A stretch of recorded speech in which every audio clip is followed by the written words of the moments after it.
মুন্সিগঞ্জে বিএনপির দুই পক্ষের আধিপত্য বিস্তার ঘিরে ভয়াবহ সংঘর্ষের রূপ নেয়। সোমবার সকালে সদর উপজেলা মোল্লাকান্দি ইউনিয়নের চরডুমরিয়া এলাকায় ভোরের শান্ত সময় হঠাৎই ককটেল বিস্ফোরণ আর গুলির শব্দে কেঁপে ওঠে পুরো গ্রাম। এ ঘটনায় গুলিবিদ্ধ হয়ে নিহত হয়েছেন ৩৫ বছর বয়সী আরিফ মীর। আহত হয়েছেন আরও কয়েকজন।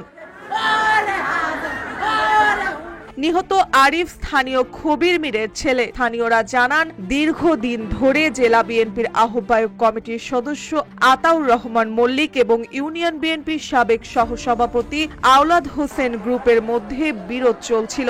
সেই বিরোধের জের ধরেই সকালে দুই পক্ষের সমর্থকদের মধ্যে সংঘর্ষ বেঁধে যায়। প্রথমে ককটেল বিস্ফোরণ, তারপর শুরু হয় গুলির লড়াই। গুলিতে মারাত্মকভাবে আহত হন আওলাদ গ্রুপের কর্মী আরিফ মীর। স্থানীয়রা দ্রুত তাকে উদ্ধার করে মুন্সিগঞ্জ জেনারেল হাসপাতালে নিয়ে গেলে চিকিৎসক মৃত ঘোষণা করেন।